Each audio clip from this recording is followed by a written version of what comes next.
والفهم له والمعرفة بمعانيه والنظر في عجائبه والعمل بذلك ما بقيت إنك على كل شيء قدير رب ارحمهما كما ربياني صغيرا اللهم حاسبني حسابا يسيرا ربي أوزعني أن أشكر نعمتك التي أنعمت علي وعلى والدي وأن أعمل صالحا ترضاه وأن أعمل صالحا ترضاه وأصلح لي في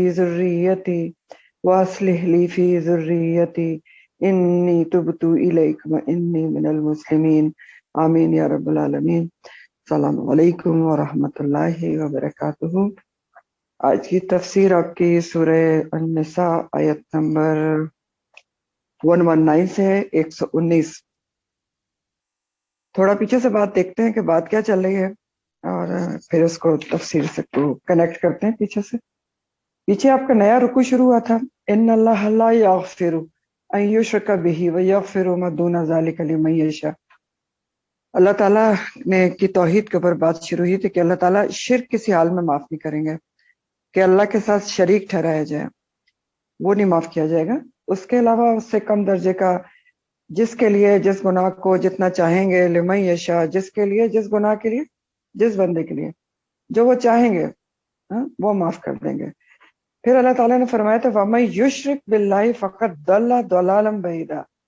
اور یاد رکھو کہ جس نے شرک کر لیا تو وہ تو بھٹک گیا، بس کتنا بھٹک گیا، بہت دور کی گمراہی میں چلا گیا، ضَلَالًا بَعِیدًا۔ پھر شرک کی مثال بتائی تھی اللہ تعالیٰ نے، اِن یدعون من دونہ الا اناثا، کہ کیسے شیطان کے کہنے پہ شرک کیا جاتا ہے کہ وہ دیویوں کو پکارتے ہیں اللہ کو چھوڑ کے۔ تو دیویوں کا پکارنا ان کا اصل میں کیا ہوتا ہے، وَإِن يَدْعُونَ إِلَّا شَيْطَانًا مَرِيدًا، کہ دراصل وہ کس کو پکارتے ہیں، شیطان سرکش کو پکار رہے ہوتے ہیں۔ تو اللہ تعالیٰ نے بتایا کہ لعنہ اللہ، اب شیطان کے بارے میں اللہ تعالیٰ انفارم کرنا شروع کیا تھا۔ اللہ تعالیٰ نے ہمیں نالج دینا شروع کی تھی کہ دیکھو شیطان کون ہے اور کیا کیا وہ کیا ہے کہ تمہارے لیے اس نے کیا کرنا ہے۔ سب سے پہلے بتا دیا، یاد رکھو مردود ہے، لعنت زیادہ ہے، رحمت سے دور ہے، تو تمہیں وہی راستے بتائے گا جو اللہ کی رحمت سے دور لے کے جائیں گے۔ لعنہ اللہ کیوں ہے؟ تو پھر اس نے جو کچھ کہا شیطان نے اللہ سبحانہ تعالیٰ کو، جو چیلنج دیے ان کے بارے میں بتانا شروع کیا تھا۔ وقال، اور اس نے کہا شیطان نے، لأتخذن، البتہ میں ضرور لے کر رہوں گا، ضرور بالضرور، من عبادک، تیرے بندوں میں سے، نصیبا مفروضہ، ایک مقرر حصہ، طے شدہ حصہ، ایک ٹھیک ٹھاک حصہ لے کر رہوں گا۔ اور یہ نصیب مفروضہ کیا تھا؟ یعنی وہ کوٹا جنہوں اس کا جو شیطان بھٹکا کر بہکا کر اپنے ساتھ جہنم میں لے کے جائے گا، وہ ہے نصیب مفروضہ۔ تو یہ ہے۔ اب سب سے پہلے تو اس نے کہا کہ میں شرک کرواؤں گا، ٹھیک ہے۔ اب ذرا اس کو غور طلب بات ہے، یہ شرک کے ذریعے بہکانے کی اس نے کوشش کرتا ہے۔ تو شرک کی ڈیفینیشن میں نے آپ کو کیا کیا بتائی تھی۔ ایک شرک تھا کہ اللہ کی ذات اور صفات میں کسی کو شریک کرنا۔ تو ذات میں کیسے شریک کرتا ہے وہ تو اللہ تعالیٰ نے ابھی آپ کو پچھلی دفعہ پڑھ لیا ہم نے کہ ان یدعون من دونہ الا اناثا، دیویوں کو لوگ پکارتے ہیں۔ آگے جو شیطان کے حملے بتائے جائیں گے نا، وہ شرک فی ذات کے علاوہ فی صفات میں بتائے جائیں گے کہ اللہ تعالیٰ کی صفات میں کیسے کیسے وہ لوگوں کو بھٹکاتا ہے اور لوگ اللہ تعالیٰ کی صفات میں شرک کرتے ہیں۔ تو اس لیے بہت غور طلب باتیں ہیں، کیونکہ عام طور پہ کیا سمجھتا ہے انسان کہ شرک کیا ہے کہ اللہ کے سوا کسی کی پوجا شروع کر دو، یعنی کوئی بت بنا لو، کوئی آگ کی پوجا۔ لیکن شرک صرف یہ نہیں ہے۔ میں نے آپ کو اس لیے پچھلی دفعہ ساری شرک کی ڈیفینیشنز بتائی تھی۔ شرک کی ڈیفینیشن میں یہ بھی تھا کہ اللہ کے حکم کے مقابلے میں کسی کا بھی حکم لانا، اب چاہے وہ کسی کا بھی حکم ہو، کسی انسان کا، دوست کا، پیرنٹس کا، اولاد کا، کسی کا بھی حکم آپ اللہ کے حکم کے مقابلے میں لاتے ہیں تو کیا وہ شرک نہیں ہے؟ وہ بھی شرک ہے، کیونکہ آپ نے اللہ کے ساتھ شریک کر لیا، اللہ کے حکم کو اگنور کر دیا، کسی اور کا حکم مان لیا۔ تو وہ بھی شرک ہے. تو اب بہت ساری جو وہ چیلنجز اللہ تعالیٰ بتائیں گے نا شیطان کے، وہ اس حساب سے بتائیں گے کہ دیکھو کیسے کیسے وہ تم کو شرک میں گرفتار کرتا ہے اور نصیبہ مفروضہ بنا لیتا ہے. اپنا ٹھیک ٹھاک حصہ جو اس نے لینا ہے وہ لے لیتا ہے. تو یہ اللہ تعالیٰ کی مہربانی اللہ تعالیٰ بتا رہے ہیں. تو اب آپ ذرا یہ جو آگے ہیں وہ بھی اسی کے چیلنجز ہیں جو اللہ تعالیٰ کھول رہے ہیں کہ دیکھو وہ کیا کیا کہہ کر آیا ہے، کیا کیا چیلنجز لے کر آیا ہے، دے کر آیا ہے. تو ذرا اس کو فیل کریں کہ اللہ تعالیٰ کتنی اسپیشل اسپرٹ کے ساتھ جو ہے شیطان کے ہتھ کنڈوں کو بتانے جا رہے ہیں. بہت اسپرٹ سے بتا رہے ہیں، ایک ولولے سے بتا رہے ہیں کہ میرے بندوں اس کے ہتھ کنڈوں کو سمجھو اور اس سے بچو. شیطان کو سرخرو نہ کرو، رحمان کو سرخرو کرو. اس لیے میں تمہیں بتا رہا ہوں. تو کیسے کیسے ہتھ کنڈے وہ لے کر آیا ہے، کیسے وہ اپنے اس چیلنج کو پورا کرے گا کہ وہ نسیمہ مفروضہ جو ہے اپنا ایک ٹھیک ٹھاک حصہ نکال لے گا اور اس کو جہنم میں لے جائے گا. تو اس نے کہا وَلَأُضِلَّنَّهُمْ، کیسے میں نسیمہ مفروضہ نکالوں گا، ٹھیک ٹھاک لوگوں کو کیسے اپنا اعلی کار بنا کے جہنم میں لے جاؤں گا. پہلا ہتھ کنڈا ہے وَلَأُضِلَّنَّهُمْ، البتہ میں ضرور بالضرور بھٹکاؤں گا ان کو. اب یہ جو 3-4 ورڈ آئیں گے اس میں یاد رکھیں ان تینوں چاروں میں 2 تاکیدیں ہیں، 2 اسٹریس ہیں، بہت شدت والے الفاظ ہیں. جیسے اُدِلَّنَّهُمْ میں بھی 2 یہ ہے تاکیدیں ہیں، لام تاکید لا، پھر نون شد کے ساتھ ہے. تو یہ سارے جو ہوتی ہیں 2 تاکیدیں ان سب میں ہیں جتنے بھی آپ الفاظ آگے دیکھ رہے ہیں. تو اس نے کہا بہت شدت سے، اس نے کہا کہ میں ضرور بالضرور بھٹکاؤں گا ان کو. ہم تو ان کو کون ہے؟ عبادت کا، من عبادت کا، اللہ کے بندوں کو بھٹکاؤں گا. ٹھیک ہے. تو اُدِلَّنَّهُمْ کا جو لفظ ہے وہ دلل سے ہے. تو دلال کیا ہوتا ہے؟ دلال کے معنی ہوتے ہیں راستے کے نشانی گم کر دینا. جو صحیح راستہ ہے، جو منزل تک جاتا ہے، اس کے انسان نشانی گم کر دے. تو جب نشان گم ہو جائیں گے تو انسان کیسے منزل تک پہنچے گا؟ نہیں پہنچ سکتا نا. تو شیطان کیا کرتا ہے؟ وَلَأُضِلَّنَّهُمْ، جو منزل ہے ہماری جنت، اس کے نشان ہی جو سنگ میل ہیں، جو راہ کے نشان لگے ہوتے ہیں کہ اس طرف مڑو گے تو جنت کی طرف جاؤ گے، وہی گم کر دیتا ہے، ان کے اوپر دھول ڈلوا دیتا ہے کہ انسان صراط مستقیم کا کہ نشان ہی گم کر دے، اس کے جو سنگ مائل سٹونز ہیں انہی کو گم کر دے. تو انسان کیسے پھر پہنچے گا؟ دھول ڈال دیتا ہے اس کے اوپر. کیسے ڈال دیتا ہے؟ اللہ کے احکامات بھلوا دیتا ہے.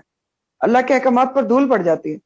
اور دھول کیوں پڑ جاتی ہے؟ ظاہر سی بات ہے کہ انسان جب قرآن سے جڑا نہیں رہتا تو احکامات اگر یاد بھی ہوں، پڑھے ہوئے بھی ہوں، تو بھول جاتے ہیں. تو یہ ہے اس کا حربہ. ایسے اُدِلَّنَّهُمْ کرتا ہے کہ نشان راہ گم کروا دیتا ہے، دھول پڑوا دیتا ہے. اور شیطان کا دعویٰ ہے کہ وہ ایسا ضرور بالضرور کرے گا، گمراہ کر کے رہے گا، نشان راہ ہی غائب کر دے گا سامنے سے. لوگوں کو یاد ہی نہیں آئیں گے. جب کوئی کام کرنے کا وقت آئے گا تو اللہ کا حکم بھول جائے گا، اس پہ دھول پڑ جائے گی، جو میں کہوں گا وہ کر گزریں گے. تو کیسے کیسے کرتا ہے وہی کام وَلَأُضِلَّنَّهُمْ کہ میں گمراہ کروں گا لوگوں کو. سب سے پہلے تو وہی اس کا جو اعلی کا طریقہ کار ہے، دل میں وسوسے ڈالتا ہے. خیال ڈال دیتا ہے نا کہ یہ کرو گے تو بڑا مزہ آئے گا. شک و شبہات ڈال دیتا ہے دین کے بارے میں. ٹھیک ہے. یہ بھی حربہ ہے اس کا. کیا پتہ نہیں ہے یہ دین بھی ہے، یہ جو فلاں بتا رہا ہے کیا پتہ وہ ہمارے لیے، پتہ نہیں کس کے لیے، اور پتہ نہیں آج کل کے زمانے کے لیے، یا پتہ نہیں کسی اور زمانے کے لیے تھا، پتہ نہیں مسلمانوں کے لیے تھا کہ پتہ نہیں منافقین کے لیے. تو شک و شبہات دین میں ڈالتا ہے. پھر کیا کرتا ہے؟ دنیا میں کشش ڈال کر بھٹکاتا ہے. دنیا کو بہت زیادہ اٹریکٹیو بنا دیتا ہے. انسان بس دنیا اور دنیا کے چکر میں لگا رہتا ہے، آخرت یاد ہی نہیں آتی. پھر کیا کرتا ہے؟ برے اعمال کو مزین کر کے دکھاتا ہے. مزین کرنا کیا ہوتا ہے ویسے؟ بیوٹیفائی کرنا، اچھا کر کے دکھا دیتا ہے برے اعمال کو. جو اعمال اس کے ہے نا، جو وہ کروانا چاہتا ہے انسان کو گناہگار کرنے کے لیے، ان کو مزین کرتا ہے. وہ انسان کو اچھے نظر آتے ہیں، بیوٹیفائی کر دیتا ہے، ان میں انسان کو مزہ آتا ہے. یہ بہت غور طلب ہے اس کے چیلنجز. اللہ تعالیٰ کھول کر ہم کو اسی لیے بتا رہے ہیں کہ ہم ان کو سمجھے اور بچے. تو کیسے بھٹکاتے ہیں؟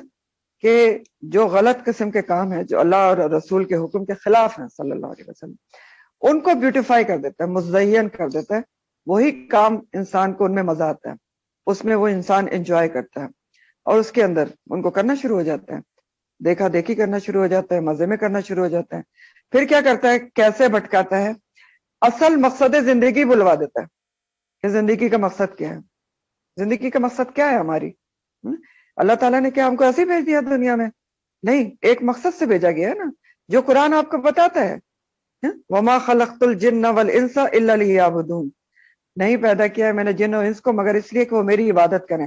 اور عبادت کے معنی کیا ہے؟ کہ اللہ کی بات مانے. یہ ہے انسان کی زندگی کا مقصد، کہ انسان کو اختیار اور ارادہ دیا گیا ہے کہ اپنے اختیار اور ارادے سے وہ اللہ کی بات مانے تو وہ کامیاب ہے. ارادہ ہونے کے باوجود مجبور نہیں ہے، لیکن پھر بھی اللہ کی بات مانے تو کامیاب ہے. یہ ہے زندگی کا مقصد. سورہ ملک میں بھی بتایا گیا ہے، الذی خلق الموت والحیات لیبلوکم ایکم احسن عملا. اللہ وہ ذات ہے جس نے زندگی اور موت کیوں تخلیق کی ہے؟ کہ دیکھے وہ کہ کون آسان عمل لے کر اس کے پاس واپس پہنچتا ہے. تو یہ جو مقاصد ہے نا زندگی کے، تو یہ سب سے پہلے تو یہ بلوا دیتا ہے، بلوا دیتا ہے. اور پھر اپنے مختلف طریقوں سے انسان کو صراط مستقیم سے ہٹا کر وَلَأُضِلَّنَّهُمْ کا کام کرتا ہے، بھٹکاتا ہے، راہ گم کر دیتا ہے. تو گمراہ کرنے کا پہلا ہتھ کنڈا اس کا کیا ہے، کیسے گمراہ کرتا ہے، جو وہ خود ہی بتا رہے ہیں کہ میں اصل میں کیسے گمراہ کرتا ہوں لوگوں کو. کیا ہے میرا طریقہ کار؟ کہ وَلَأُمَنِّيَنَّهُمْ، کہ البتہ میں ضرور امیدیں دلاؤں گا ان کو، امید دلاتا ہوں ان کو. یہ جو ورڈ ہے نا، یہ امنیہ سے ہے، امنیہ، میم نون یا اس کا روٹ ہے. تو امنیہ کہتے ہیں جھوٹی امید کو، امانی جس کی جمع ہے آگے وہ بھی لفظ آئے گا. ایسی امید امنیہ کہلاتی ہے جس کا کوئی بیس نہ ہو، کوئی بنیاد نہ ہو، ظن اور گمان پر مبنی امید. ٹھیک، ایسے ہی ہوا میں جو امیدیں مان لیتے ہیں نا انسان، اس کو کہتے ہیں امنیہ یا امانی کہتے ہیں. تو کہتا ہے کہ میں کیسے بھٹکاؤں گا تمہارے بندوں کو، کہ میں ان کو امیدیں دلاؤں گا، ضرور بالضرور امیدیں دلاؤں گا. ولا امنیَّنَّهُمْ، ایسے بھٹکاؤں گا، ایسی ایسی آرزویں خواہشات پیدا کروں گا کہ ڈھیر لگا دوں گا ان کے سامنے، ایک کے بعد ایک خواہش، ہزاروں خواہشیں ایسی کہ ہر خواہش پہ دم نکلے، ٹائم ہی نہیں ملے گا. اور ان کی امیدوں اور آرزوؤں کو خوبصورت بنا کے پیش کر دوں گا، بس ان آرزوؤں کے پیچھے ہی لگے رہیں گے. تو کیسے وہ امیدیں دلاتا ہے انسان کو، ہاں، اور کیسے آرزوؤں میں الجھاتا ہے؟ سب سے پہلے تو وہی ہے کہ وہ امید ایسی دلاتا ہے انسان کو کہ دیکھو یہی تو زندگی ہے، سب کچھ، ہاں، سوری، جو کچھ ہے یہی دنیا کی زندگی ہے، انجوائے کر لو. اور خاص طور پہ جوانی میں بہت امیدیں دلواتا ہے، خاص طور پہ. ویسے تو عمر کا کوئی تخصیص نہیں ہے اس میں، کسی بھی عمر میں کبھی بھی وہ بھٹکا سکتا ہے، لیکن خاص طور پہ جوانی میں کیا امیدیں دلواتا ہے کہ لوگ سمجھتے ہیں کہ جوانی تو ہے اسی لیے کہ اس کو انجوائے کرو اور جو بھی کر لو اس کے اندر. کوئی یہ تو اللہ اللہ کرنا تو شاید بوڑھوں کا کام ہے، تو جوانوں کو تو اللہ اللہ کرنے کا حکم ہی کوئی نہیں ہے. اور یہ کہ جوانی گزر جائے گی بعد میں تو اللہ اللہ بھی کر لیں گے، یہ بھول جاتے ہیں کہ بعد آئے گی تو پھر کیا ہوگا.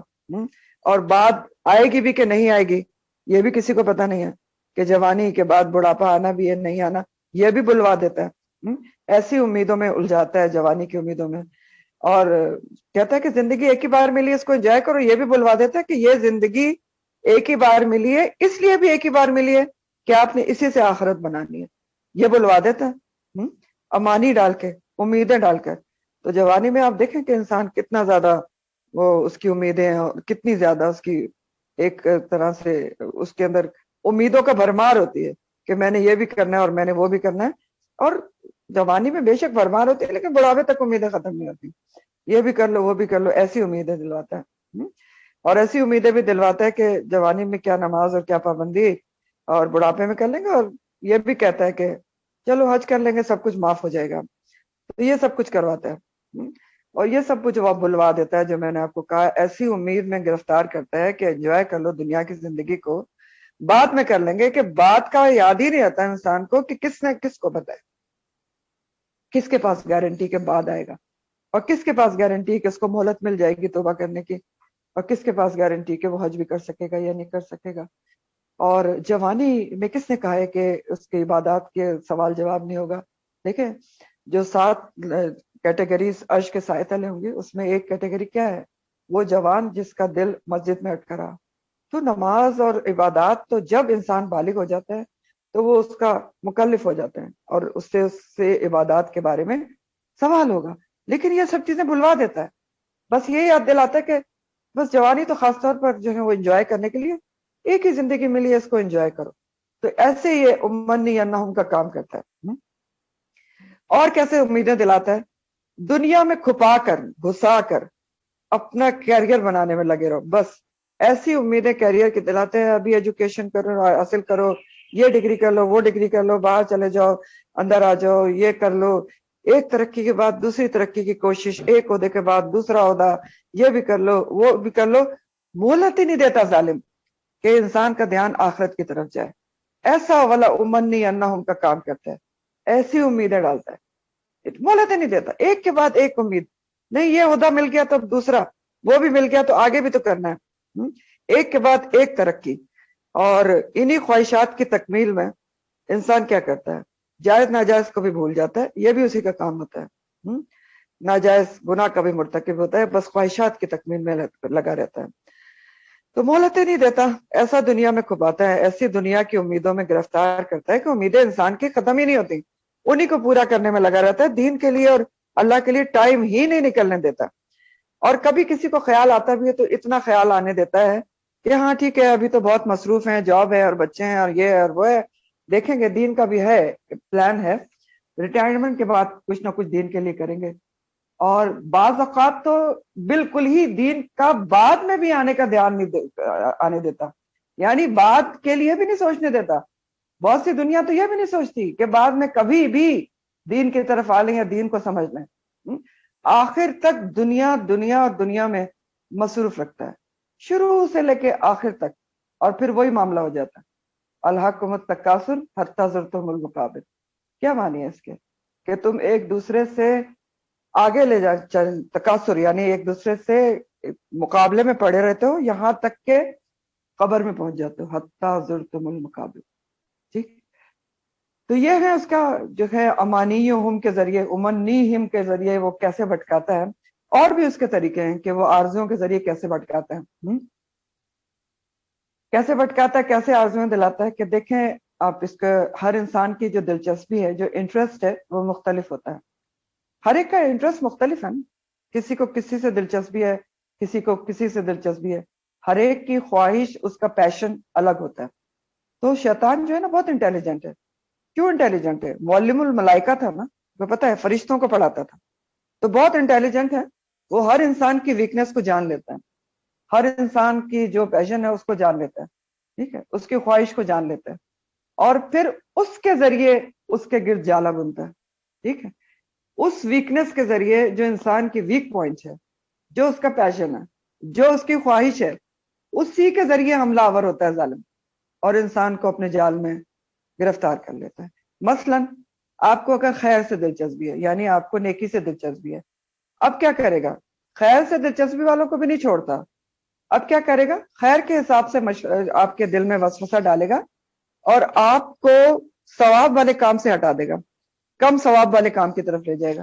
اس کی مثال آپ ایسے لے لیں کہ فرض کریں کہ آپ قرآن کا سبق ہی یاد کر رہی ہیں, کوئی تجوید یاد کر رہی ہیں, کوئی تفسیر لکھ رہی ہیں, اتنے میں مغرب کی اذان ہو جاتی ہے. اب آپ کے دل میں وہ وسوسہ ڈالے گا کہ اچھا ابھی کوئی نماز کا وقت جا تھوڑی رہا ہے, ابھی اس کام کو پورا کر لو. تو اب اس نے کیا کیا؟ اول وقت کی نماز آپ کو بلوا دی, جس کا بہت زیادہ اجر و ثواب ہے.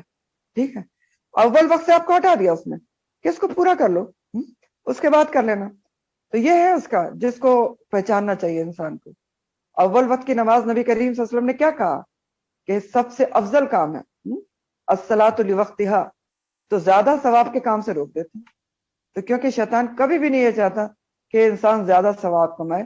اور خاص طور پر یہ جو پوائنٹ ہے نا, اول وقت میں نماز, اس کا تو آپ نوٹ کر کے دیکھیں, لازمی طور پر اس وقت کوئی نہ کوئی کام آپ کو یاد دلا دیتا ہے کہ اچھا ابھی تو اذان ہوئی, ابھی تو ٹائم ہے, کون سا ختم ہو رہا ہے, تو کام کمپلیٹ کر لوں. کچھ نہیں تو کھانے ہی پکا رہے ہیں تو اسی کو کمپلیٹ کر لوں. اور اس کا قصہ تو میں آپ کو سنا چکی ہوں کہ نماز اول وقت پہ ہر کام چھوڑ کے پڑھنے کے کتنا فائدہ ہوتا ہے. تو بہرحال کم ثواب کی طرف لے جاتا ہے, زیادہ ثواب کا کام چھڑوا دیتا ہے. اور ضروری نہیں ہے, یہ میں آپ کو سمجھا رہی ہوں کہ وہ برائی کے ذریعے ہے, وہ خیر کے ذریعے بھی آتا ہے, جیسے میں نے آپ کو مثال دی. تو اور بھی اس کی مثالیں ہیں کہ دیکھیں آپ کبھی صدقہ خیرات کرتے رہتے ہیں خاموشی سے، کسی کو دے رہے ہیں اس کی مدد کر رہے ہیں، بیوہ کی، یتیم کی، پھر اچانک کچھ ایسا کر دیتا ہے کہ آپ اس کو اذیت دے کر، احسان جمع کر، سب کچھ کیا کرایا ملمہ میٹ کر دیتے ہیں، ختم کر دیتے ہیں. میں نے تمہارے ساتھ یہ کیا، تمہارے ساتھ یہ کیا، میں نے یہ کیا، تم نے کیا کیا، سب ختم ہو گیا.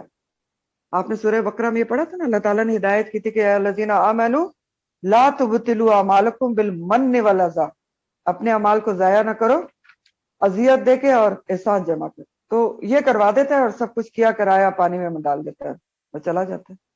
ٹھیک ہے، تو اب یہ تو خیر کے ذریعے آتا ہے. پھر آپ دیکھیں کہ کسی کو اگر شر سے دلچسپی ہے، برائی سے رغبت ہے کسی کو، ہاں، تو پھر اس کے ذریعے آتا ہے. مثلا غیبت سے دلچسپی ہے، ہاں، کہ غیبت، گوسپ کرنا بہت اچھا لگتا ہے، حالانکہ پتہ ہے اچھی طرح کہ غیبت کتنا گناہ کا کام ہے، آپ کی نیکیاں دوسرے کے پاس چلی جاتی ہیں اور مردہ بھائی کا گوشت کھانے کے مترادف ہے.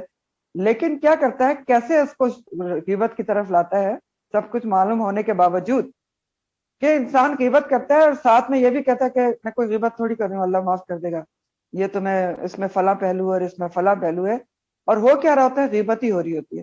تو اب اس نے کیا کیا، شر میں خیر کا پہلو سمجھا دیتا ہے.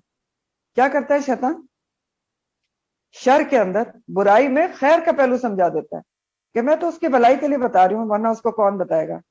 اور پیچھے کی بات اگر آپ کسی کو بتا رہے ہیں تو اس میں تو دو چیزیں ہو جاتی ہیں، وہ چگلی بھی ہو جاتی ہے، غیبت بھی ہو جاتی ہے، ڈبل گناہ ہو جاتا ہے. تو بہرحال وہ سمجھا دیتا ہے شر میں خیر کا پہلو اور کروا دیتا ہے. پھر دیکھیں کیسے آتا ہے، کیسے کمزوری سے فائدہ اٹھاتا ہے اور کیسے جو ہے وہ امانی اور ڈالتا ہے اور کیسے بھٹکاتا ہے کہ امانی کے ذریعے، خواہشات کے ذریعے. ابھی اسی کو ہم ڈسکس کر رہے ہیں، یاد رکھیں کہ بھٹکاتا ہے خواہشات کے ذریعے. تو کیسے بھٹکاتا ہے کہ آپ کی میری کسی بھی کمزوری سے فائدہ اٹھاتا ہے. مثلا بچے جو ہیں، اولاد، وہ ہر کسی کی کمزوری ہوتی ہے. بچے بہت پیارے ہوتے ہیں نا، ان کو، بچوں کا اترا ہوا منہ آپ دیکھ ہی نہیں سکتے. تو اب کیا ہے، بچوں کے کہنے سے حلال حرام کام، حلال ہے حرام ہے، سب مان جاتے ہیں. کہتے جی بچے نہیں مانتے. یہ ایک عام جملہ ہے، آپ نے سنا ہوگا کہ بچے نہیں مانتے تو ہم نے ہتھیار ڈال دیے. اب قرآن میں اور حدیث میں کہاں لکھا ہوا ہے کہ آپ بچوں کے کہنے سے اگر حلال حرام کام کریں گے، اللہ اور رسول کے احکامات کے خلاف جائیں گے تو آپ کی پوچھ گاچھ نہیں ہوگی. اللہ تعالیٰ نے تو بلکہ قرآن میں خبردار کیا ہے کہ ان جو تمہارا مال اور جو اولاد ہے، وہ اموالکم و اولادکم فتنہ، وہ آزمائش ہے، تو اس سے بچ کے رہو. فَاحْذَرُوهُمْ، یہ خبردار کیا گیا ہے. تو وہ تو سب بھول جاتا ہے انسان. ایسی بچوں کی طرف سے وہ آتا ہے کہ بچے تو جو کہہ دیں، وہ چاہے وہ اللہ کے حکم کے خلاف ہے، نبی کے حکم کے خلاف ہے، وہ انسان کر گزرتا ہے کہ جی بچوں نے کہہ دیا تو کیسے بچے کی بات کیسے ٹالیں. پھر اور دیکھیں کیسے آتا ہے. اب خواتین کو لے لیں، جیسے خواتین کو شاپنگ سے، کپڑوں سے دلچسپی ہوتی ہے، بس اس کو کمزوری پتہ ہے نا، اس کو پکڑ لے گا. اس کے بعد کیا کرے گا، ایسا اسراف اور تبذیر میں ڈالے گا کہ کپڑوں پہ کپڑے، اور لاکھوں کے کپڑے خواتین خریدیں گی.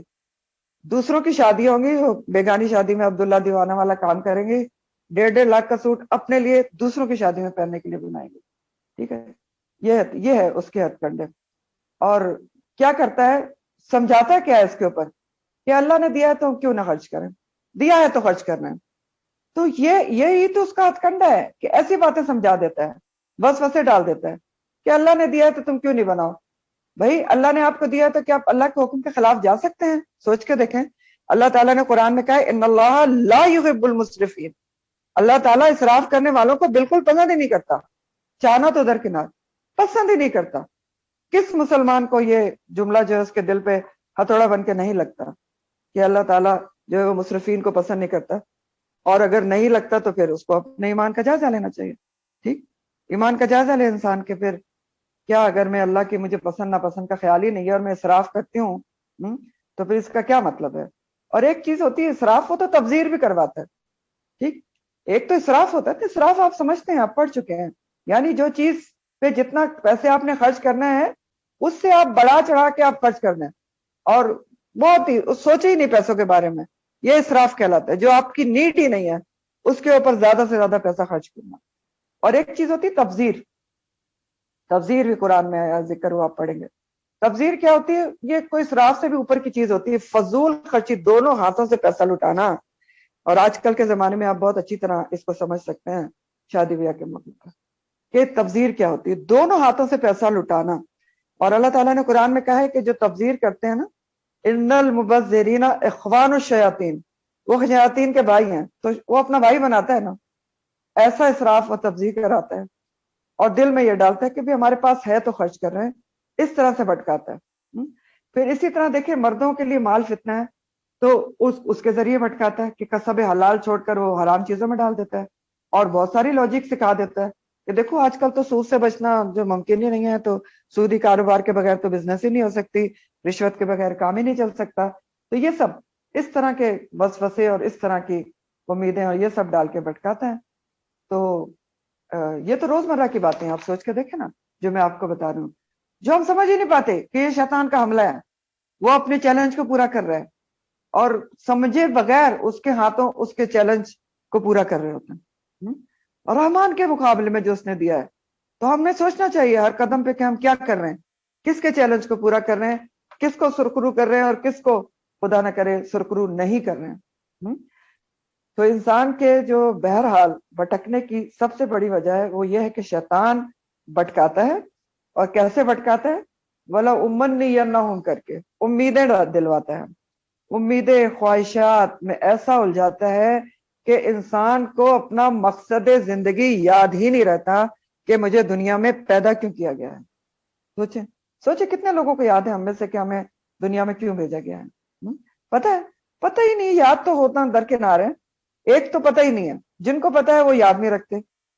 ابھی میں نے آپ کو 2 جگہ قرآن کی بات بتائی نا کہ اللہ تعالیٰ زندگی کا مقصد کیا بتاتے ہیں. ہاں، وما خلقت الجن والانس الا لیعبدون، کہ جن و انس کو اس لیے پیدا کیا کہ میری عبادت یعنی میرا کہنا مانے.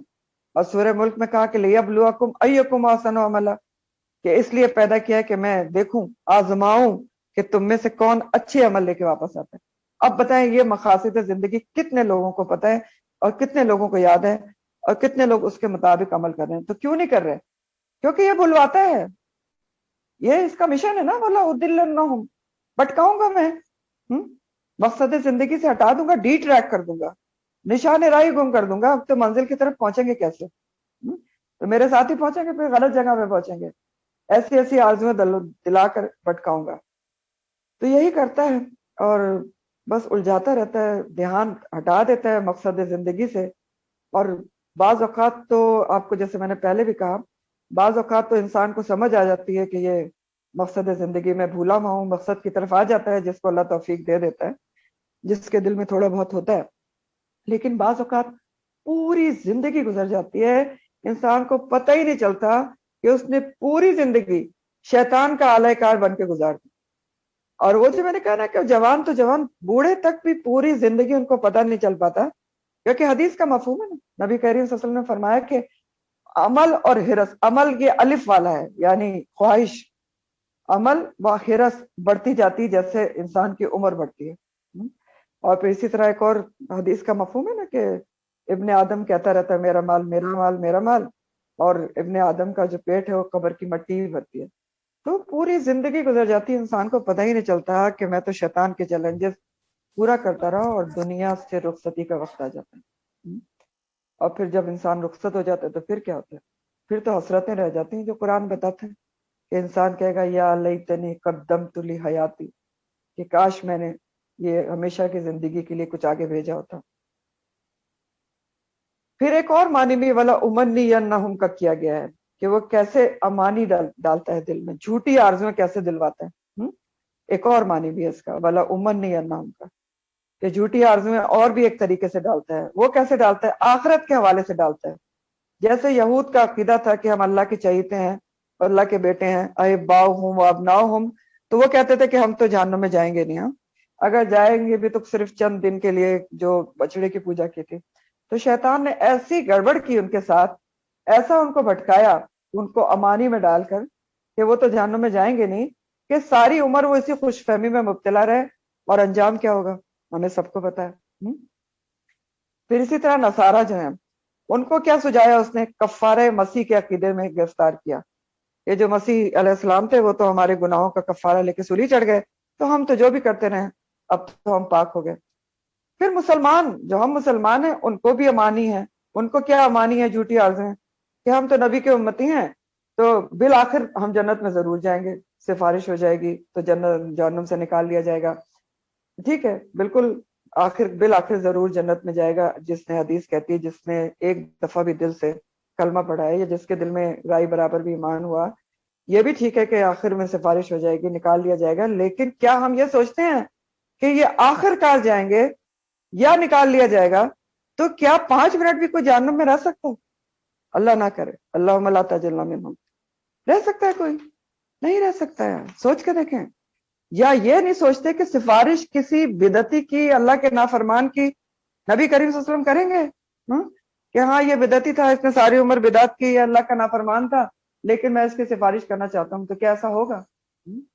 تو یہ ہے وہ جھوٹی آرزویں دوسرے قسم کی، جن کی وجہ سے انسان بھٹکتا ہے، نیک عمل نہیں کرتا، کہ یہ آرزویں رکھتا ہے کہ میں تو مسلمان ہوں، میں تو بس، میں نے جنت تو بنی میرے لیے ہے، تو یہ آرزو رکھتا ہے کہ اللہ غفور الرحیم ہے، وہ بخش دے گا۔ یہ جملہ آپ سنتے ہیں، عام طور پہ سنتے ہیں کہ نماز تک بھی نہیں پڑھتے، کبھی کہتے ہیں اللہ غفور الرحیم ہے، پتہ نہیں کس بات پہ بخش دے گا۔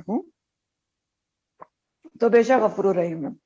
یہ کیوں بھول جاتے ہیں کہ اللہ تعالیٰ نے قرآن میں بتایا کوئی شدید العقاب بھی ہے، سخت سزا دینے والا بھی ہے، عزیز ذو انتقام بھی ہے، قہار بھی ہے۔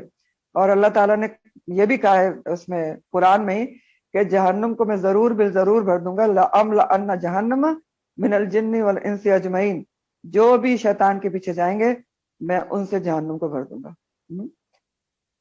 تو یاد رکھنے کی ہماری بات کیا ہے کہ شیطان کا کام کیا ہے، کیسے، کیا طریقہ ہے اس کا یہ بھٹکانے کا اور یہ سارے چیلنج پورے کروانے کا؟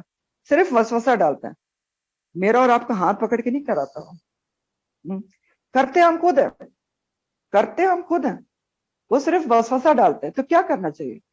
کوشش کرنا چاہیے کہ شیطان کے وسوسوں کو پہچانے اور ان سے بچیں۔ بچنے کا طریقہ کیا ہے؟ تعوذ پڑھ کے۔ بچنے کا طریقہ آپ کو تعوذ سکھائے نا، اعوذ باللہ من الشیطان الرجیم۔ اور پہچاننے کا طریقہ کیا ہے؟ قرآن میں اللہ تعالیٰ فرماتے ہیں کہ جو متقی ہوتے ہیں نا، تقوی والے، وہ شیطان کے وسوسے کو پہچان لیتے ہیں اور اس سے بچ جاتے ہیں۔ سورہ الاعراف میں یہ والی بات آتی ہے، الاعراف 201 ہے، الاعراف 201۔ اللہ تعالیٰ فرماتے ہیں ان الذین اتقوا، بے شک وہ لوگ جنہوں نے تقوی اختیار کیا، اذا مسهم الطائف من الشیطان، جب ان کو چھوتا ہے شیطان کے طرف سے کوئی وسوسہ، تذکروا، تو وہ تو نصیحت پکڑ لیتے ہیں، فائزہ ہم مبصرون، اور ان کی اندر کی آنکھ کھل جاتی ہے، دیکھنے لگ جاتے ہیں، ان کو سمجھ آ جاتا ہے کہ یہ تو شیطان وسوسہ ڈال رہا ہے۔ تو ایسا بھی ہوتا ہے، جو تقوی والے ان کو سمجھ آ جاتی ہے کہ یہ شیطان ہے جو مجھے اس کام کے لیے اکسا رہا ہے، کہ ہاں کوئی بات نہیں ہے، یہ کر لو، پیسے ہیں نا تمہارے پاس، کیا فرق پڑتا ہے، بنا لو لاکھوں کے سوٹ، اللہ نے دیا ہے تو بناؤ۔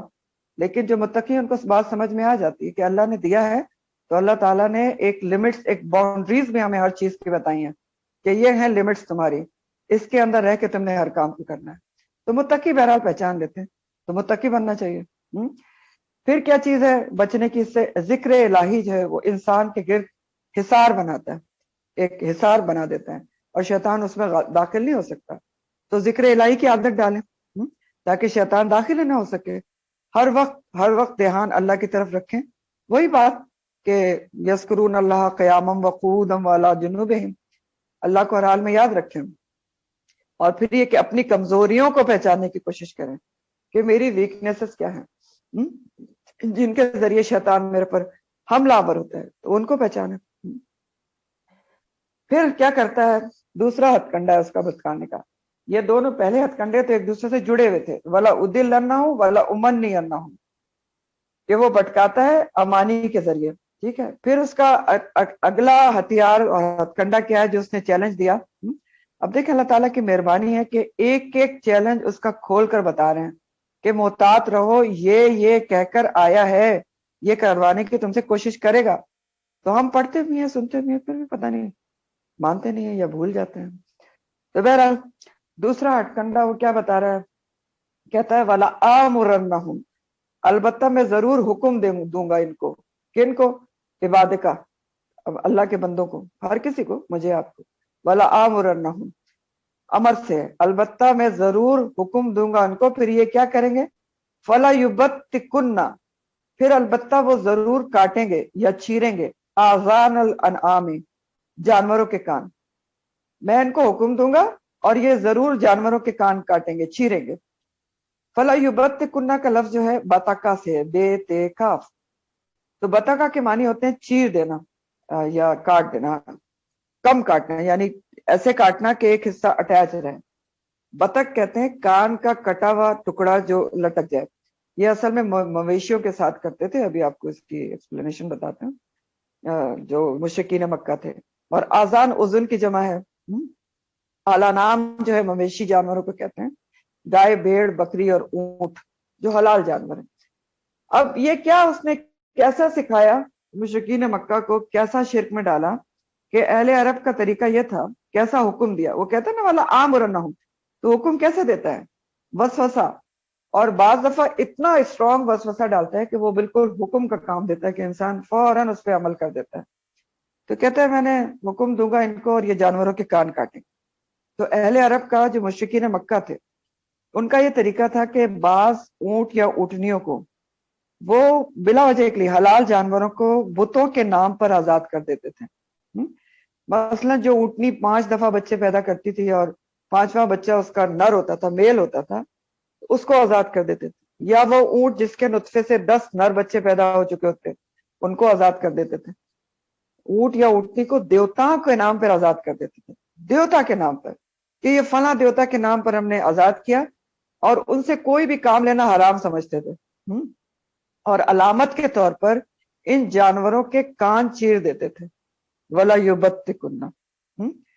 اب کیا کرتے تھے آپ دیکھیں، حلال جانور ہیں، ٹھیک ہے، جن کو اللہ تعالیٰ نے ان کا گوشت، دودھ، بار برداری سب کچھ حلال کیا، ان کو وہ یہ ساری چیزیں حرام کر لیتے تھے خود سے شریعت سازی کر کے، خود سے شریعت سازی کر کے۔ تو خود سے شریعت سازی بھی کیا ہے، اللہ پر جھوٹ باندھنا ہے، بہت بڑا گناہ کا کام ہے جو ان سے شیطان نے کروا دیا، شرک کروا دیا۔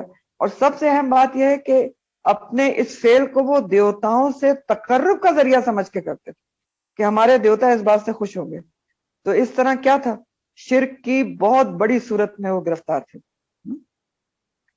تو یہ کام بھی ان سے کس نے کروایا تھا، کہاں سے ان کے دل میں یہ خیال آیا، سوچیں کہ اچھے بھلے آپ کے پاس ایک جانور ہے جن سے آپ فائدہ اٹھا سکتے ہیں، آپ نے ان کو بتوں کے نام پہ چھوڑ دیا، ان کے کان چیر کے، اور کہا کہ جی نہیں، ہم سے ان سے کوئی بھی کام نہیں لیں گے، تو اس طرح ہمارے بت ہم سے خوش ہو جائیں۔ شیطان نے کروایا، اور اس طرح کا وسوسہ دل میں ڈالا کہ وہ ایک تو شرکیہ کام کر رہے ہیں، بہت بڑا شرک، اور 2-3 طرح سے شرک، اللہ کی ذات میں، اللہ کی شریعت میں شریعت سازی، حلال جانوروں کو چھوڑ دینا، حلال کے بجائے حرام کر لینا، یہ سب کروا کے، اور سوچ کیا رہے ہیں کہ بڑا نیک کام ہے۔ تو ایسے ہی کرتا ہے وہ کہ اللہ کے نافرمانی کے کام، خلاف سنت کام، وہ نیک کام کر، نیک کام کے کہلوا کے دل میں خیال یہ ڈالتا ہے کہ بہت نیک کام ہے تم کرو، اور اللہ اور رسول کے خلاف کام کروا دیتا ہے، خلاف سنت کام کروا دیتا ہے، خلاف قرآن کام کروا دیتا ہے۔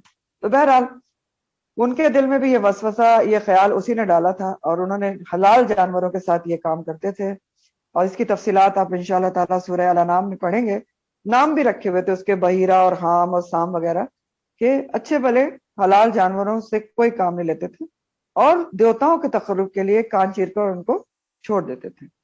تو اس کی ذکر یہاں پہ ہو رہا ہے کہ دیکھو اس نے کیسا وسوسہ ڈالا، کہ اس نے یہ چیلنج کیا تھا، والا آمرنہم فلا یبتکن آذان الانعام، اور اس نے یہ کر دکھایا، انہوں نے کیا بہت سے۔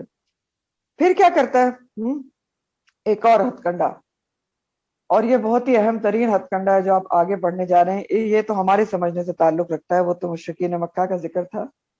اس نے کہا کہ والا آمرنہم، اور البتہ میں ضرور بالضرور حکم دوں گا ان کو، کن کو، سب کو، اللہ کے بندوں کو، تو وہ کیا کریں گے، فلا یغیرن، بس البتہ وہ ضرور تغیر کر دیں گے، بدل دیں گے، کس کو، خلق اللہ، اللہ کی تخلیق کو۔ یہ جو یغیرن کا لفظ ہے نا، یہ غیرہ اور تغیر سے ہے، تغیر اردو میں بھی بولتے ہیں۔ تغیر کس کو کہتے ہیں، تغیر کی ڈیفینیشن ہے کسی چیز کی صورت اور حالت میں تبدیلی لانا، کسی چیز کی صورت اور حالت میں تبدیلی لانا، بے شک اس کو اپنی جگہ سے نہ ہٹایا جائے، لیکن اس کی صورت اور حالت تبدیل کر دی جائے۔ یہ ہوتا ہے تغیر۔ تو وہ اس نے کہا کہ میں ان کو حکم دوں گا اور یہ ضرور بدل دیں گے، کس کو؟ تغیر کر دیں گے حالت میں اور اس کی صورت میں، کس میں؟ اللہ کی تخلیق میں، خلق اللہ میں۔ خلق اللہ کیا ہوتی ہے؟ کہ اس نے یہ کہا کہ میں یہ ڈالوں گا دلوں میں لوگوں کی، اس طرح سے نافرمانی کریں گے اللہ سبحانہ تعالیٰ کی کہ خلق میں تبدیلی کر دیں گے۔ یہ بہت سمجھنے کی بات ہے۔ خلق کس کو کہتے ہیں؟ خلق اللہ کیا ہوتی ہے؟ خلقہ کا لفظ آپ پڑھ چکے ہیں نا۔ خلقہ کے معنی کیا ہوتے ہیں؟ کہ کسی چیز کا خاکہ سامنے رکھ کے کسی چیز کو بنانا، کسی چیز کو مادے سے بنانا، یہ سب خلقہ کے مطلب ہوتے ہیں۔ تو خلق اللہ پھر کیا ہوتی ہے؟ خلق اللہ کے معنی ہے اللہ کی بناوٹ، جس پر اللہ تعالیٰ نے مختلف چیزوں کو بنایا ہے۔ یعنی کیا سوچ کر کس کو بنایا ہے، کس چیز سے بنایا ہے، اس کا مقصد کیا ہے، یہ اللہ کی خلق ہے۔ یعنی اللہ تعالیٰ نے دنیا میں، کائنات میں ہر چیز کو اپنی خلق پر بنایا ہے، یعنی سوچ کر بنایا ہے کہ اس نے کیا کام کرنا ہے، اسی طریقے پہ اس کی شکل و صورت بنائی ہے۔ ہر چیز کو منصوبہ بندی کے تحت، پلاننگ کے تحت بنایا ہے، ٹھیک ہے، کہ اس نے کیا کام کرنا ہے۔ تو وہی اسی لحاظ سے وہ اپنا کام کر رہی ہوتی ہے۔ اب شیطان نے کیا کیا؟ جو اس نے یہاں پر چیلنج دیا کہ میں کچھ ایسا کروں گا کہ میں ان کو حکم دوں گا کہ وہ اللہ کی بناوٹ، جس پر اللہ تعالیٰ نے پلان کر کے چیزوں کو بنایا ہے، اس میں تبدیلی کریں گے، اللہ کا بنایا ہوا نقشہ تبدیل کریں گے۔ ایسا کچھ ان کے دلوں میں ڈالوں گا کہ چیزوں کے کو جس مقصد کے لیے اللہ تعالیٰ نے بنایا ہے نا، اس مقصد کو بدل دیں گے، ان کی صورتوں کو بدل دیں گے جو اللہ تعالیٰ نے پلاننگ کے ذریعے بنائی ہے۔ وَلَا يُغَيِّرُنَّ خَلْقَ اللَّهِ، خلق میں تبدیلی کرانے کا عزم اس نے کیا ہے۔ تو خلق میں تبدیلی کو ہمیں اچھے طریقے سے سمجھنا ہے، کیونکہ ہم نے کوئی اس کے چیلنج کو تھوڑی پورا کرنا ہے کہ اس نے کہا ہے میں ان سے خلق میں تبدیلی کراؤں گا، حکم دوں گا اور یہ کریں گے۔ تو خلق میں تبدیلی کیسے کی جاتی ہے؟ اللہ کی بناوٹ میں تبدیلی کیسے کی جاتی ہے؟ دیکھیں دو طرح سے ہوتی ہے، ٹھیک ہے، ظاہری یا حسی، یعنی فزیکل تبدیلی کرنا کسی چیز میں، ظاہری طور پر، جسمانی طور پر اللہ کی بناوٹ کو تبدیل کر دینا۔ یا کیا ہوتی ہے؟ مانوی ہوتی ہے، کہ چیز کا رول بدل دینا، یعنی جس کام کے لیے، جس رول کے لیے اللہ تعالیٰ نے کسی چیز کو پیدا کیا ہے، وہ رول انسان تبدیل کر دے، یعنی خلاف فطرت کام کرنا، ظاہری طور پر بھی اور باطنی طور پر۔ اب جو مانوی تبدیلی ہے، آپ اس کو ایسے سمجھ سکتے ہیں کہ جیسے سورج، چاند، ستاروں کا رول کیا ہے، اللہ تعالیٰ نے ان کو کیوں بنایا ہے؟ سوچ سمجھ کے بنایا نا، پلاننگ کے تحت۔ کسی کا کام روشنی پھیلانا ہے، کسی کا کام پھلوں کو پکانے کے لیے زیادہ روشنی ہے، اور چاند کا کام کم روشنی ہے تو اسی حساب سے بنایا ہے، ستاروں کا کام راہ دکھانا ہے۔ اب شیطان نے کیا کیا؟ خلق میں تبدیلی کرا دی، ان کا رول ہی بدلوا دیا، پوجا کروا دی ان کی، ٹھیک ہے نا۔ یہ ہے مانوی خلق میں تبدیلی، کہ لوگوں کو اس نے ایسا راہ دکھائی کہ وہ اس جو اللہ نے جس چیز کے لیے سورج، چاند، ستارے پیدا کیے ہیں، وہ تو بھول گئے، کیا کرنا شروع کر دی؟ اس کو پوجا کرنا شروع کر دی۔ تو یہ کیا ہے؟ مانوی خلق میں تبدیلی ہے۔ پھر ظاہری یا حسی تبدیلی کیا ہوتی ہے؟ مثال کے طور پر مرد اور عورت کو اللہ تعالیٰ نے ایک پلاننگ کے ذریعے، سوچ کر، ایک منصوبہ بندی کے ذریعے الگ الگ ان کے رول بنائے ہیں، اسی لیے ان کو الگ الگ فزیکلی بھی بنایا، فزیکلی بھی الگ الگ بنایا ہے نا۔ عورت کی اور فزیک ہے، نرم و نازک ہے، مرد کی اور فزیک ہے، کیونکہ ان کے رول الگ ہیں۔ تو اب حصی طور پر کیسے اس میں تبدیلی ہو سکتی ہے؟ خلق میں تبدیلی کہ عورتیں جو ہیں وہ مردوں والا حلیہ بنانا شروع کر دیں، اور مرد کیا کریں؟ عورتوں والا حلیہ بنا لیں، کان میں بالی اور ہاتھ میں چوڑی پہننا شروع کر دیں۔ آج کل کے حساب سے تو آپ بہت اچھی طرح سمجھ سکتے ہیں یہ بات کہ حصی تبدیلی خلق میں کیسے کی جاتی ہے۔ ظاہری تبدیلی، ظاہری تبدیلی کہ مرد اور عورت کو الگ الگ اللہ تعالیٰ نے بنایا ہے، ان کے رول الگ ہیں، ان کی ڈیزگنیشن الگ ہے کہ اس نے یہ کام کرنا ہے۔ تو آپ کیا کریں کہ آپ اپنے طور پر، ظاہری طور پر خلق میں تبدیلی کر لیں کہ آپ دیکھنے میں مرد نظر آئیں، یا مردوں جیسے نظر آئیں، یا مرد ایسی چیزیں کر لیں کہ آپ کو دیکھنا تو سوچنا پڑ جائے کہ پتہ نہیں ہے لڑکی ہے یا لڑکا ہے۔ تو اب یہ کیا ہے؟ یہ خلق میں تبدیلی ہی ہے، ظاہری تبدیلی ہے، حسی تبدیلی۔ اب اسی کو آپ مانوی طور پہ لے لیں، کہ مانوی طور پر رول بدل دیے جائیں عورت اور مرد کا، جیسے آج کل مردوں کا رول عورتوں کو ادا کر رہی ہیں اور اس پہ بہت خوش بھی ہیں، لیکن اللہ سبحانہ تعالیٰ نے مرد کے رول کے لیے عورت کو پیدا نہیں کیا ہے۔ فار ایگزامپل جو کھیتی باڑی جیسا ہارڈ کام ہے، یا اور بھی جو بھاری کام ہے اس قسم کے، اس کے لیے عورت کی تخلیق ہی نہیں ہوئی ہے۔ آپ دیکھیں لیکن جب وہ کام کرتی ہے مردوں والے تو پھر کیا ہوتا ہے؟ بگاڑ پیدا ہوتا ہے نا، اس کو تھکن چڑن بیماری یہ سب کچھ چیزیں پیدا ہوتی ہیں، کیونکہ اس کی تخلیق مردوں کی طرح ہوئی نہیں ہے. اللہ تعالیٰ نے اس کو کسی اور چیز کے لیے بنایا ہے، وہ اس نے کرنا ہے. اور مردوں کو کیا معنوی طور پر کیسے تبدیلی کی ہے؟ آج کل یہ تک بھی سننے میں آیا ہے، کوئی رپورٹ آئی تھی پچھلے دنوں کہ مردوں نے یہ تک یورپ میں ڈیمانڈ کر دی ہے کہ کچھ ایسا کیا جائے کہ ان کے آرٹیفیشل یوٹرس لگائی جائے کہ وہ بھی ذرا بچے پیدا کر سکیں. تو یہ کیا ہے؟ یہ مانوی تبدیلیاں ہی ہیں. تو اب اس سے کیا ہوتا ہے کہ انسان کی جو سوچ اور جو اس کا ذہن ہے نا اس میں تبدیلی آ جاتی. اگر وہ اپنے رول کے مطابق کام نہیں کرتا یا اپنے رول کے مطابق دنیا میں نہیں چلتا.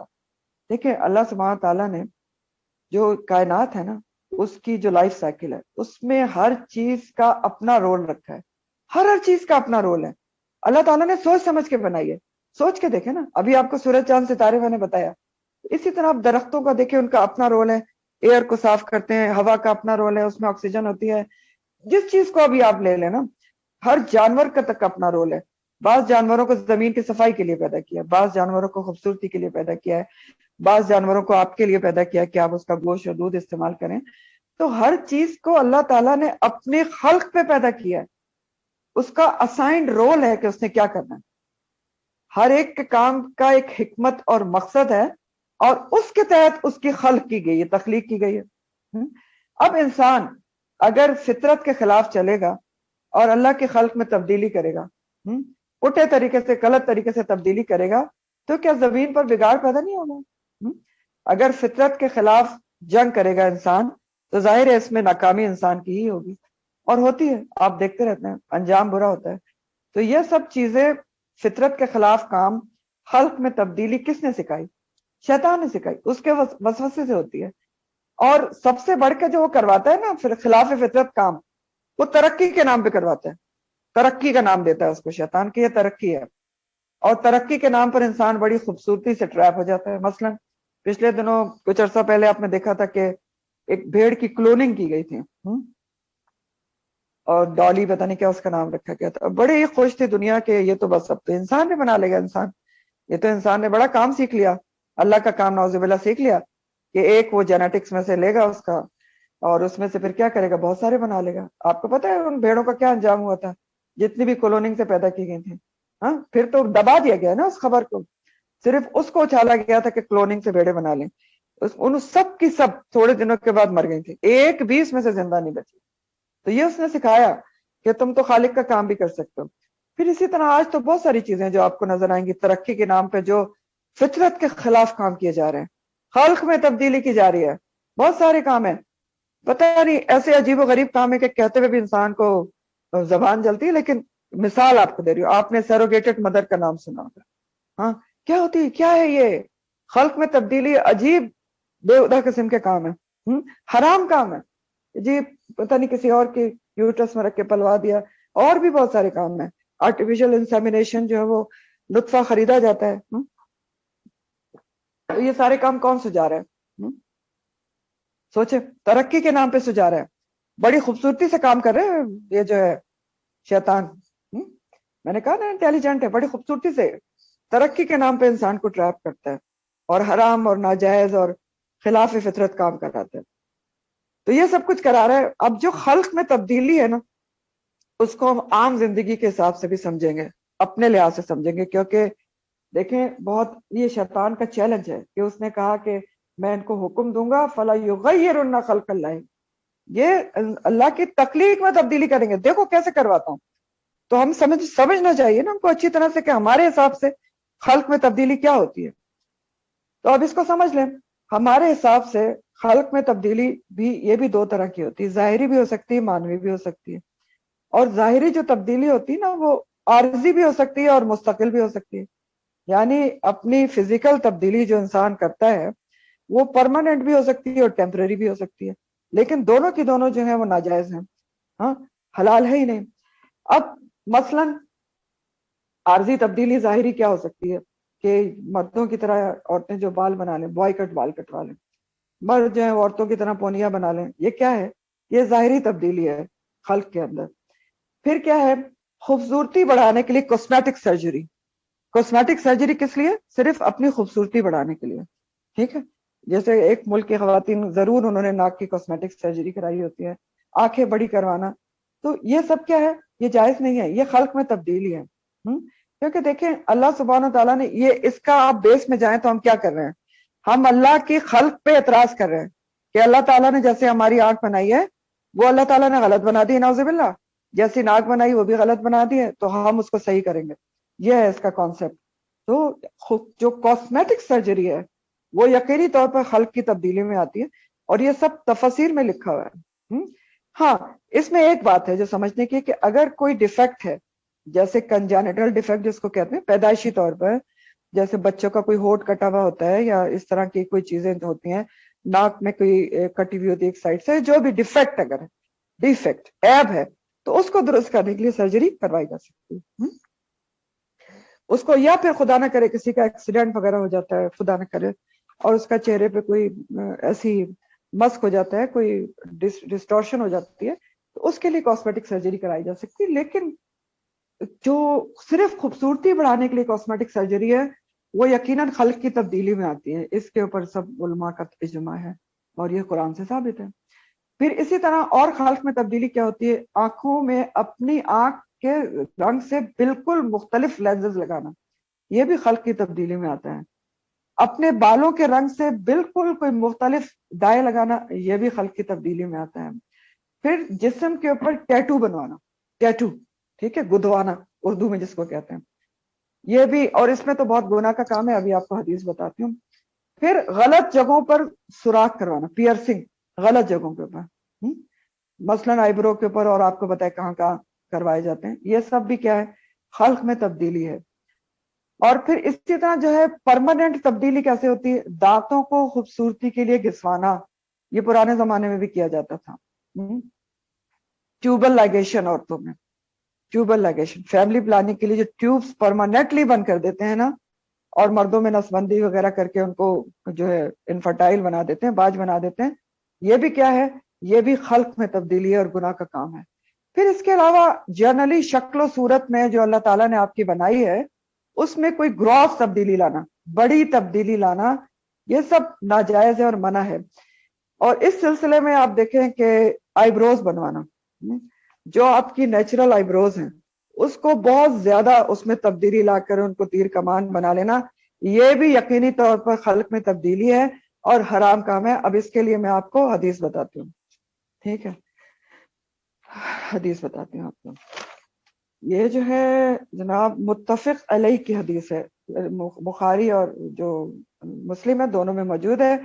عبداللہ بن مسعود سے مروی ہے, اور وہ کہتے ہیں کہ نبی کریم صلی اللہ علیہ وسلم نے فرمایا کہ اللہ تعالیٰ نے جسم گودنے والیوں اور گدوانے والیوں, اب غور سے سن لیں, اللہ تعالیٰ نے, عبداللہ بن مسعود کہہ رہے ہیں کہ نبی نے یہ فرمایا کہ اللہ تعالیٰ نے جسم گودنے والیاں, یعنی وہ جو ہوتا ہے ٹیٹو, اور گدوانے والیاں, دوسرا چہرے کے بال اکھاڑنے اور اکھڑوانے والیوں پر, خوبصورتی کے لیے دانت رگڑ کر کھلے کروانے والیوں پر, نیز اللہ تعالیٰ کی بناوٹ کو تبدیل کرنے والیوں پر لعنت فرمائی ہے. اب اس کو ذرا سا آپ دیکھ لیں, جسم گودنے والیاں اور گدوانے والیاں, یعنی جو اپنے جسم پر یہ کام کروا رہی ہے یا کروا رہا ہے, یہ مردوں کے لیے بھی جائز نہیں ہے, اور جو کر رہا ہے, دونوں پر لعنت ہے. اور اسی طرح کہا گیا چہرے کے بال اکھڑنے.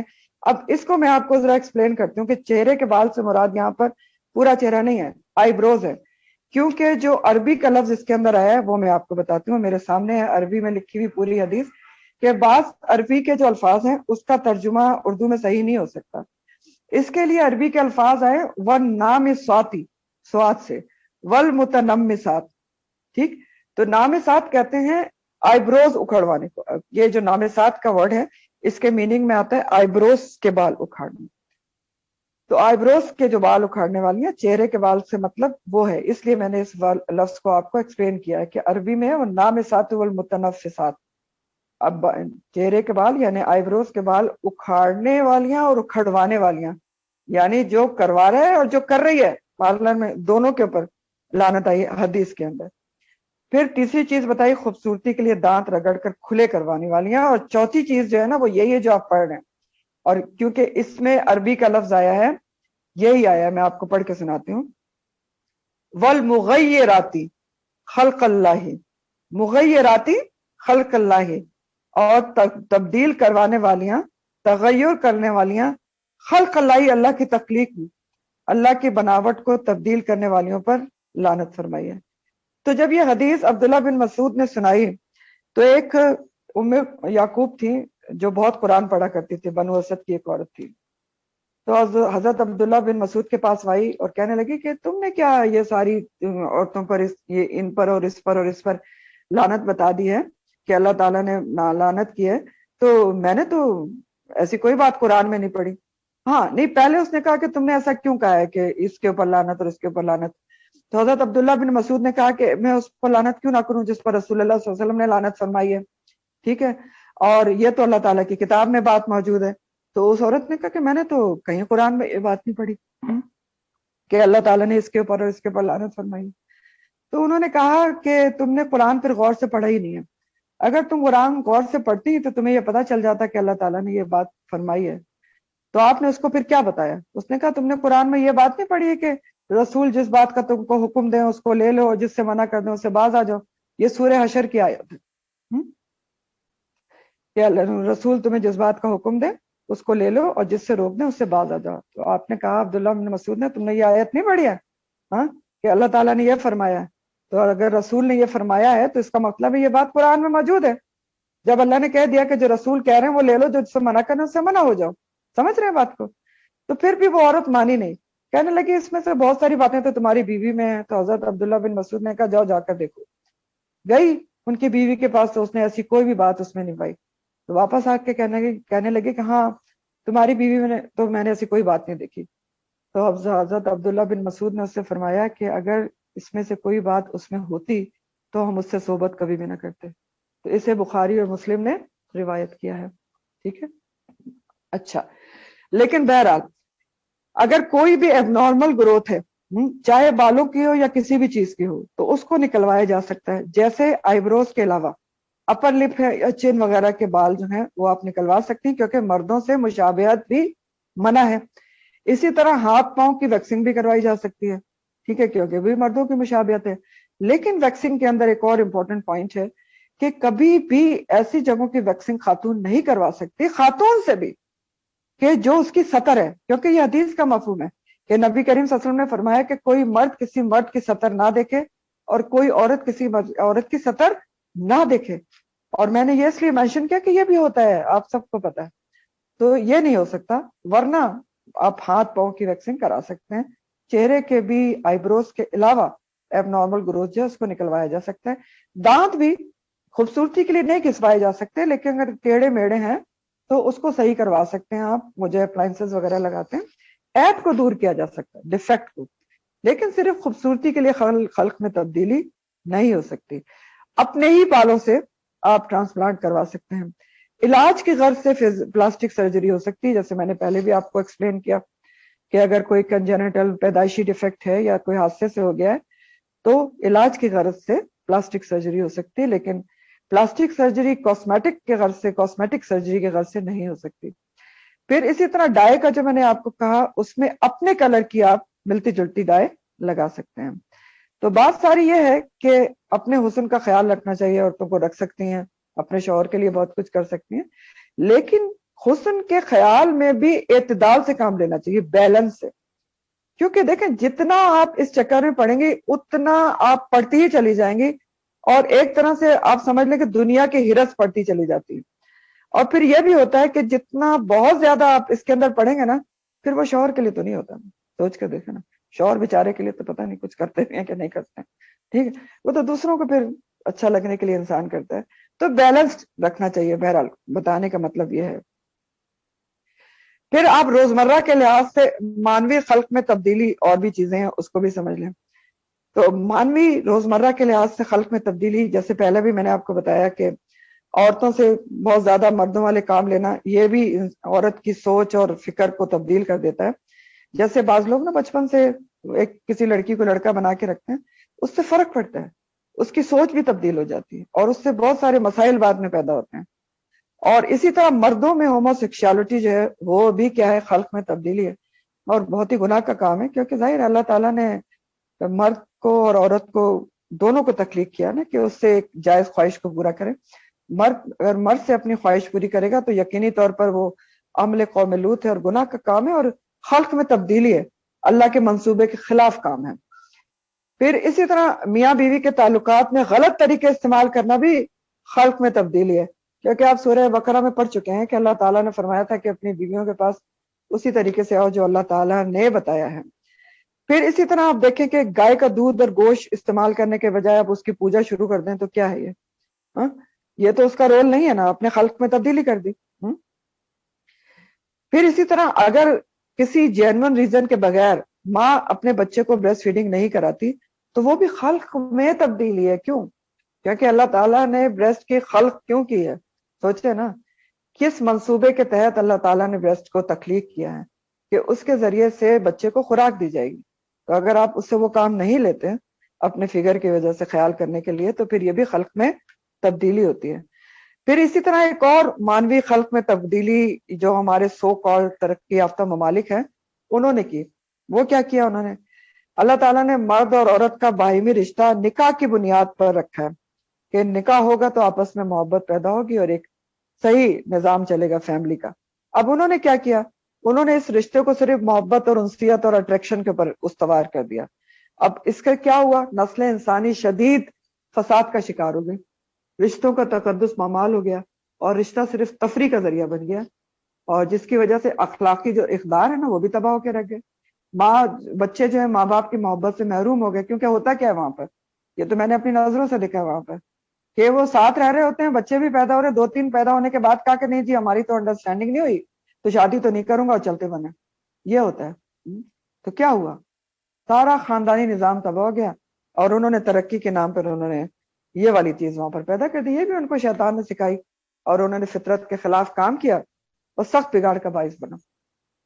تو خلق میں تبدیلی شیطان کا منصوبہ ہے، اس کا چیلنج ہے، اللہ کو ناراض کرنے والی بات ہے، رحمان کو چھوڑ کر شیطان کی اطاعت کی بات ہے، شیطان کو دوست بنانے کی بات ہے، اور ہمیں یہ سوچنا ہے کہ ہم نے کس کو سرخرو کرنا ہے۔ ہمارے سوچنے کی بات کیا ہے کہ ہم نے کس کو سرخرو کرنا ہے؟ اللہ کو سرخرو کرنا ہے یا اس کو جو ملعون ہے لعن اللہ جو ہے اس کو سرخرو کرنا ہے؟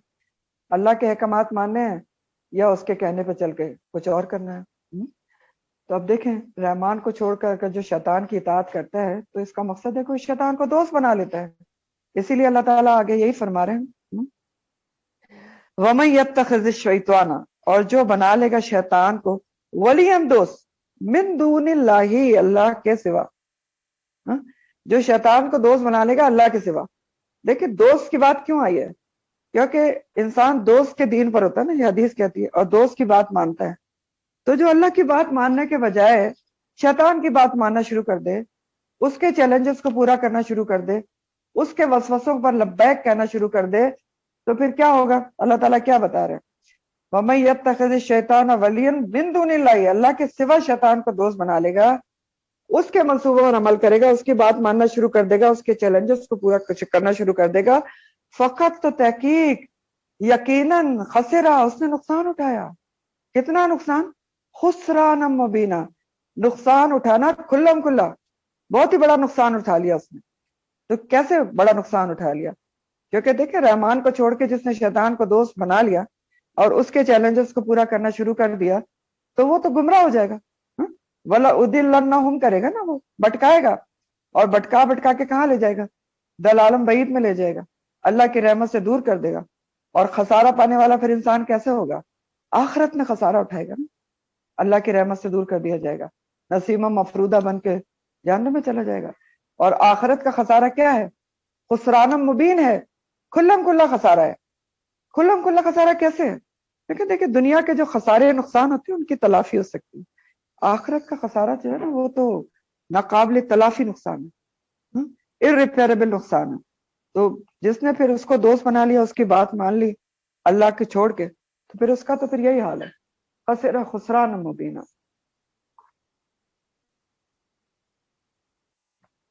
پھر اللہ تعالیٰ سمجھا رہے ہیں آخر میں کہ دیکھو